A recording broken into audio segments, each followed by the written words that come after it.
حضرت عیسیٰ علیہ السلام کے پاس ایک شخص آیا تو اس نے آ کے کہا میں نے آپ کے ساتھ رہنا ہے حضور، میں نے آپ کے ساتھ رہنا ہے۔ آپ فرمانے لگے دنیا دار بن کے رہو گے کہ دیندار؟ کہنے لگا جی میں دیندار بن کے رہوں گا۔ فرمانے لگے دنیا کی طلب نہ کرنا ورنہ میری صحبت میں نہیں رہ سکو۔ حضرت عیسیٰ علیہ السلام نے شادی نہیں کی، مکان ہی نہیں بنایا، ایک تکیہ، ایک پیالہ، ایک کمبل، جہاں رات ہوتی وہیں سو جاتے۔ ایک دن ایک شخص کو دیکھا کہ وہ ڈھلان بنی ہوئی تھی، پتھر کی پہاڑ تھوڑی سی ڈھلان بنی ہوئی تھی تو نیچے لیٹا ہوا ہے۔ آپ نے کمبل بھی صدقہ کر دیا، کہنے لگے آج کے بعد جہاں ڈھلان بنے گی وہاں سو جائیں گے، کمبل کی ضرورت ہی کوئی نہیں۔ کچھ دنوں کے بعد ایک شخص کو دیکھا کہ وہ اپنے ہاتھ کا تکیہ بنا کے سویا ہوا ہے، تکیہ بھی خیرات کر دیا، کہنے لگے اس کے بغیر بھی گزارا ہو سکتا ہے۔ کچھ دنوں کے بعد دیکھا کہ ایک آدمی چلو میں پانی پی رہا ہے، پیالہ بھی اللہ کے راستے میں دے دیا، کہنے لگے چل جائے گا کام اس کے بغیر۔ پر میں دنیا دار بن کے نہ آنا، کہنے لگا نہیں صاحب میں دیندار بن کے آؤں گا۔ جناب عیسیٰ علیہ السلام نے رکھ لیا۔ آپ پہلے دن ہی کہنے لگے چل آجا روٹی کھا لیں۔ 3 روٹیاں منگائیں، اس کو ساتھ بٹھایا، فرمانے لگے میں تو ایک کھاؤں گا، تو کتنی کھائے گا؟ کہنے لگا جی میں بھی ایک ہی کھاؤں گا۔ ایک روٹی اس نے کھا لی، ایک آپ نے کھا لی، تیسری روٹی چھوڑ کے جناب عیسیٰ علیہ السلام دریا کنارے وضو کرنے چلے گئے۔ واپس آئے تو روٹی کوئی نہیں تھی۔ اللہ کے نبی تھے، جان گئے۔ رب کریم کا بندہ بھی جان جاتا ہے۔ اقبال کہتے ہیں اولیاء کیا ہیں جواسی سلول قلوب، کہتے ہیں رب کے ولی کو ٹٹولا نہ کر، وہ تو دلوں کے حال بھی جانتا ہے۔ انہیں ٹٹولا نہ کر، غبار آلود سمجھ کر حقارت سے نہ دیکھ ان کو، انہی کی ٹھوکروں سے سلطنت بنتی بگڑتی ہے۔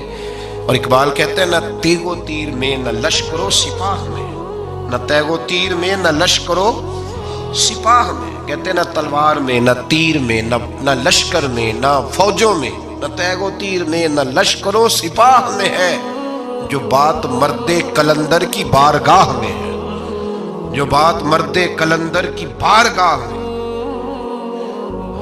تیسری روٹی کدھر ہے؟ کہنے لگا حضور مجھے نہیں پتا۔ فرمانے لگے تجھے پتا ہے پر تو بتا نہیں رہا۔ کہنے لگا مجھے تیسری روٹی کا پتا۔ حضرت عیسیٰ علیہ السلام ایک ہرنی جا رہی تھی، اس کے ساتھ 2 بچے تھے، آپ نے ایک بچہ پکڑا، اس کو ذبح کیا، لکڑی جلائی، اس کو بھونا، اس کو بھی کھلایا، خود بھی کھایا، ہڈیاں جمع کر دیں۔ جب وہ ہڈیاں اس پہلو کو ذرا سمجھیے گا، جب کھا بیٹھے ہڈیاں جمع، وہ ہرنی بھی کھڑی ہے اور دوسرا بچہ بھی کھڑا ہے، ایک بچہ ذبح کر کے کھا لیا، دوسرا کھڑا ہے۔ جب پیٹ بھر لیے وہ بھی ڈکار لینے لگا سامنے، تو حضرت عیسیٰ علیہ السلام ہڈیوں سے کہنے لگے چلو اٹھ جاؤ اللہ کے حکم سے۔ ہرنی کا بچہ پھر سے زندہ ہو گیا، وہ چلا گیا، ماں اس کو ساتھ لے کے روانہ۔ فرمانے لگے دیکھ اللہ نے مجھے معجزہ دیا ہے، ہم نے کھا بھی لیا ہے اور بچہ چلا بھی گیا ہے، ہمارے پیٹ میں ہے بھی، اور اب تو بتا دے روٹی کس نے کھائی ہے؟ کہنے لگا جی مجھے نہیں پتا، نہیں پتا مجھے۔ حضرت عیسیٰ علیہ السلام اس کو ساتھ لے کے بڑھے تو دریا کے اوپر، پانی کے اوپر پیدل چلنے لگے، دریا پار کر گئے۔ فرمانے لگے تو پانی پہ چلتا رہا ہے، سارا پانی کراس کر گیا ہے تو ڈوبا نہیں، اب بتا دے روٹی کس کے پاس ہے؟ کہنے لگا نہیں پتا، مجھے پتا۔ اللہ اکبر، وہ کیا خوب لفظ کہہ گئے سجادہ نشین حضرت پیر میرا علی شاہ صاحب رحمۃ اللہ علیہ، بے قدراں کچھ قدر نہ جاتی، کھیتی خوب تسلی ہو، اے دنیا دار پجاری زردے کتیاں دے گل ٹلی ہو۔ سارا دریا اتنا بڑا دیکھتے ہیں لوگ جو آتے ہیں نا درویشوں کے پاس، بڑے رنگ دیکھتے ہیں پر بدلتے نہیں، رنگ بڑے دیکھتے ہیں پر اپنے آپ کو تبدیل، او 5 فقیروں کسے نہیں مارے آئے ہوئی چور اندر دا ہو، دیکھتے بڑا کچھ ہے بدلتے نہیں۔ نہ بدلا، حضرت عیسیٰ کہنے لگے منوا کے میں بھی چھوڑوں گا، تو مانے گا۔ آپ نے ریت کٹھی کی، ریت 3 حصوں میں ریت جمع کر لی اور پھر اس پر کچھ پڑھ کے پھونکا تو وہ سونا بن گئی۔ 3 ڈھیریاں تھی ریت کی، پھونکا تو سونا بن گئی۔ آپ فرمانے لگے یہ سونا تیرا، ایک ڈھیری تیری، ایک میری، اور تیسری اس کی جس نے تیسری روٹی کھائی ہے۔ کہنا جی میں ہی کھاتی، میں نہیں کھائی، یہ تیسرا اس کا حصہ جس نے تیسری، کہنے لگا میں نہیں کھائی ہے، مان گیا۔ ذرا بات کو سمجھیں. پانی پہ پیدل چلا ہے پر مانا دنیا دار ہے نا؟ مانا نہیں. ہرنی کا بچہ زندہ ہوتا دیکھا ہے پر مانا دنیا قابو آنے لگی یا تو مان گیا ہے. کہنے لگا جی میں نہیں کھائی ہے. فرمایا او بھلے مانس، تجھے کہا تھا دنیا داری نہ کرنا، تجھے جناب عیسیٰ کی صحبت ملے گی، پر تو ایک روٹی پہ رہ گیا یار. کہاں دنیا دار پجاری زردے کتیاں دے گل ٹلی، کہاں رہ گیا؟ حضرت عیسیٰ کہنے لگے تم نے ایک پیغمبر کی صحبت ضائع کر دی صرف دنیا داری کے لیے. فرمانے لگے میں نے کیا کرنا ہے سونا، تو تینوں کے تینوں ڈیریاں تو ہی رکھ لے، تیری ہیں، پر تو نے زیادتی کی، تو نے قیمت نہیں ڈالی ہماری صحبت کی. آپ اٹھ کے چلے گئے.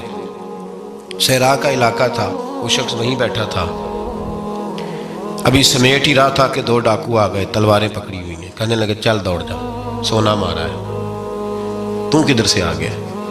منت کی. کہنے لگا چلو مہربانی کرو، 3 حصوں میں ہے، 2 لے لو، ایک تو مجھے دے دو، ایک تو دے دو. منت کرنے لگا، وہ مان گئے. کہنے لگے چلو ٹھیک ہے. دوستی کر لی، نام پتہ پوچھ لیا، گفتگو ہونے لگی. تھوڑی دیر بیٹھے تو ایک دوسرے سے فرینک ہو گئے، بے تکلفی شروع ہوئی. تو کہنے لگے بھوک بڑی لگی ہے، روٹی تو لاؤ. ایک کو بھیجا، ڈاکوؤں میں سے ایک کو بھیجا کھانا لینے، کھانا لینے چلا گیا. اب یہ دونوں پیچھے رہ گئے، ایک وہ روٹی کھانے والا اور ایک ڈاکو. تو آپس میں کہنے لگے یار یہ تیرا پوچھتا ہے وہ روٹی کھانے والا، تیرا اس کے ساتھ کیا تعلق ہے؟ کچھ بھی نہیں، ڈاکو سجن ہے. کہنے لگے ایسے اتنا سونا اسے دے رہے ہو، آتا ہے تو دونوں پکڑ کے مار دیتے ہیں اس کو، اور سونا دونوں آدھا آدھا بانٹتے ہیں. بالکل ٹھیک ہے، میرا کون سا چچا کا بیٹا ہے، چھوڑو. ویسے اس دور میں چچا کے بیٹے بھی پکڑ ہی لیتے ہیں اگر کبھی مسئلہ بن جائے تو. چلو جی فیصلہ ہو گیا. اب وہ جو گیا وہ بھی تو دنیا دار تھا نا، اس نے کھانا خریدا تو اس نے کہا میرا کون سا ان سے یہ رہنا ہے. اس نے روٹی میں زہر ڈال دیا. اس نے کہا میں ان کو ماروں گا اور سارے سونے پہ قبضہ کروں گا. حب الدنیا راست من کل خطیہ، ہر برائی کی جڑ ہے. وہ کھانا لے کے آیا، ابھی اس نے رکھا ہی تھا، دونوں نے حملہ کر دیا، پکڑا اور مار ڈالا.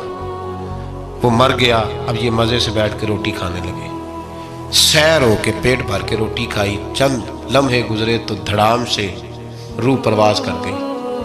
حضرت عیسیٰ 1 گھنٹے کے بعد گزرے، 3 لاشیں پڑی اور سونا ویسے کا ویسا پڑا. ایس بوٹی کئی خامن کیتے، جو کیتا سو کھانا، سونا ویسے کا ویسے پڑا ہے. جناب عیسیٰ علیہ السلام کھڑے ہو کے اپنے حواریوں سے کہنے لگے اس کو کہا تھا تو صحبت حاصل کر، دنیا داری سے بچ. لیکن اس نے دنیا داری کو فوقیت دی، ایک پیغمبر کی صحبت کو فوقیت. آج نقصان یہ ہوا ہے کہ خود مرا ہے اور 2 لاشیں اور بھی اس نے ساتھ کٹھی کر لی. دنیا داری سے بچ جائیں، اس سے بچیں، ضرورت کی حاصل کریں، ضرورت سے زیادہ نہیں. ضرور محنت کریں، جد و جہد، حلال روزی کمائیں اللہ کے راستے میں دینے کے لیے، غریبوں کی مدد کرنے کے لیے ضرور کریں، لیکن اس کو مشن نہ بنائیں. یہ مشن نہیں. اگر آپ نے صبح سے لے کے شام تک 3 گھنٹے وقت گزارا ہے تو پھر آپ کا 2 گھنٹے اگر دنیا میں گزرے تو 1 گھنٹہ دین میں گزرنا چاہیے نا، ورنہ آپ کا دن ضائع ہو گیا ہے. کم از کم تیسرا حصہ تو دین کو